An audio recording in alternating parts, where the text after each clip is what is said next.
one of the first great sea battles ever recorded, related to the Spanish Navy and their huge battleships joining in with the French battleships, totaling a number of 132 warships, meeting up against the British Navy, which did not have 132 warships, but half of them they were the British Navy, the other half were the privateers, the blokes who had been raiding the Spanish and the French ships for years, pinching the gold off them to give to the Queen and the King of the day.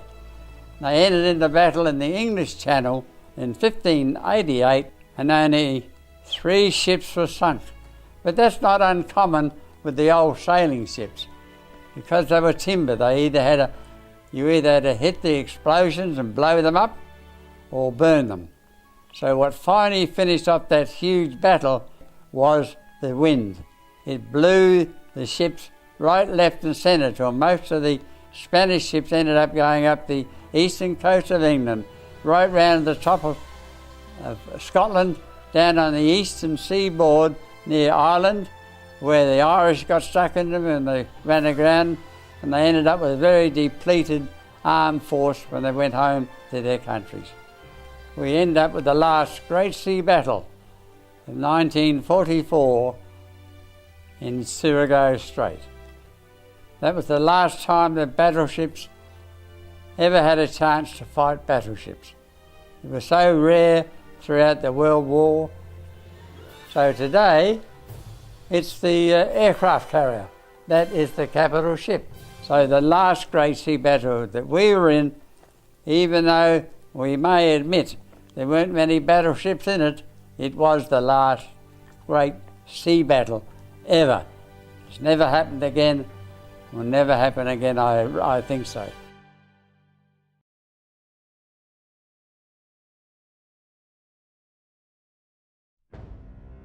We'll just take into consideration we've just completed the landing in Leyte Gulf up at Tacloban and Dulag, instructed by General MacArthur, who commands the whole southwest Pacific, and we're slowly travelling away from the landing scene when we were attacked by some aircraft, and one hit an American cruiser and she was put out of action and was towed away with the support of a destroyer for repairs. And it was after this event that they decided to form up a great battle in the Surrey Strait to defend what we expected were Japanese attacks from the south. And as General MacArthur requested, and our Admiral Kincaid was in charge of the whole fleet, he directed Rear Admiral Oldendorf to arrange the battleships in formation. 6 battleships, 8 cruisers at the top of the strait, with the left flank cruisers and right flank cruisers either side of him, and with at least 27 destroyers divided into many destroyer squadrons. There was one squadron of destroyer kept above the 6 battleships to protect them from any attacks from the north. The others were given virtually free range, so with the 5 of them steaming around in all sorts of places waiting for the Japanese to come up the strait.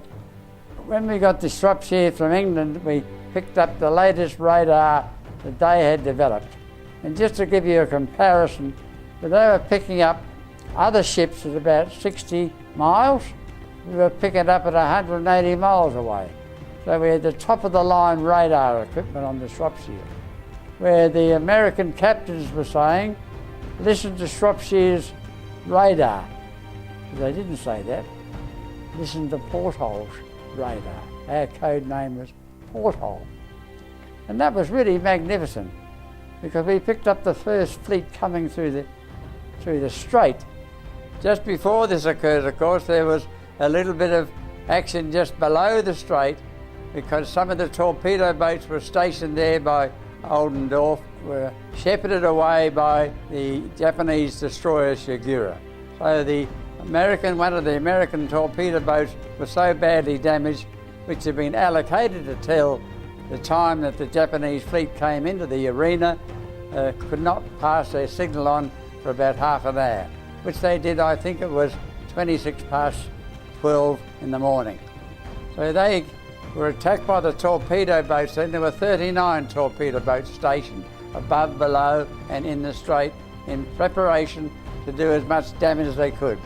Well, they certainly attacked, but their attempts were rather futile in the middle of the night because 10 of them were put out of action. One was finally sunk.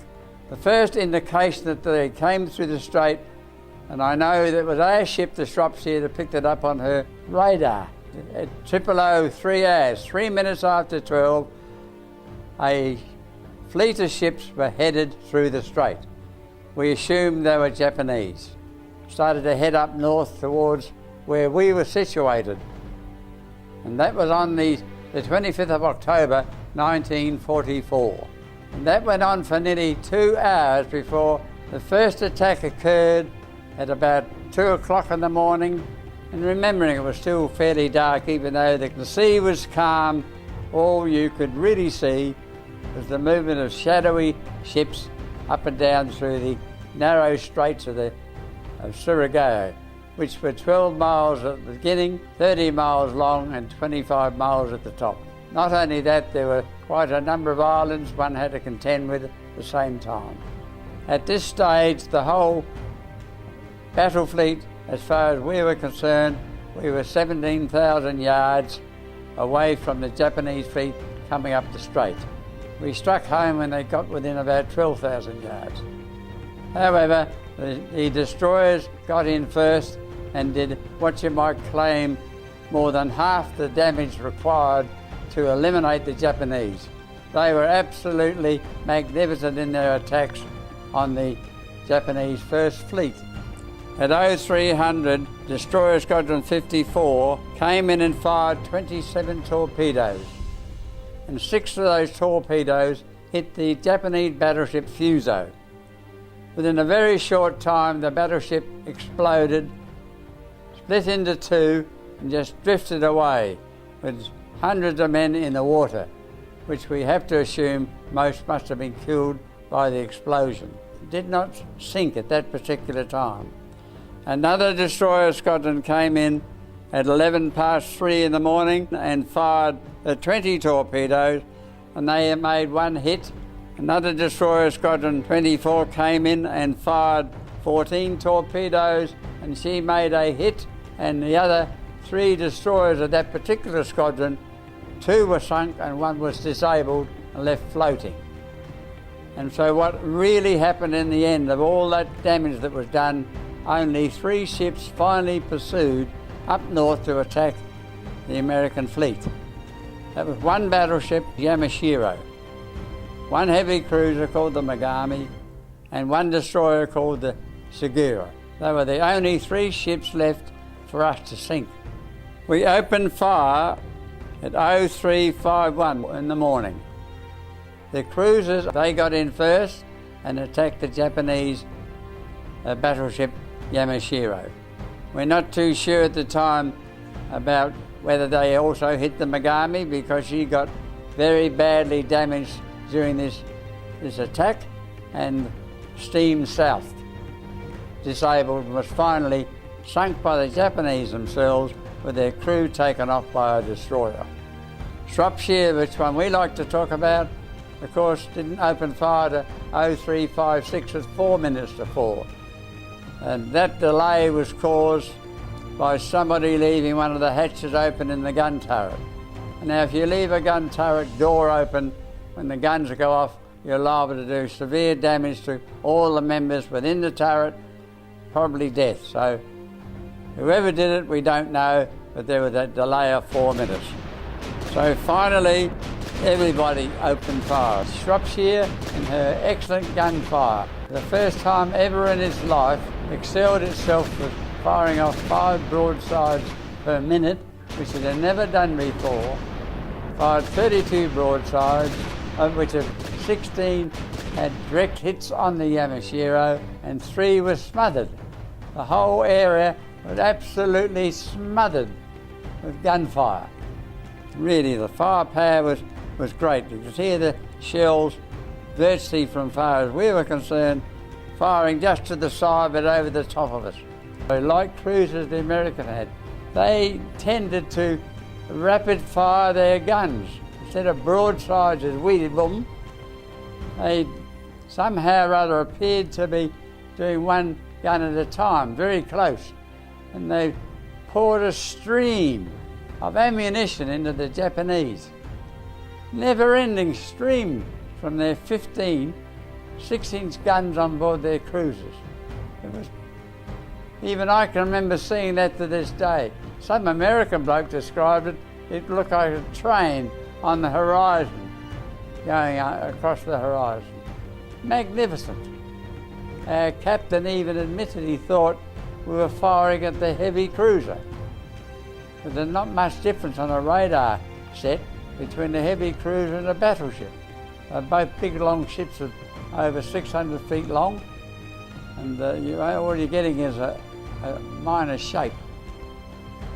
It lasted until exactly 9 minutes past 4 when the order of ceasefire was given, and it happened that way.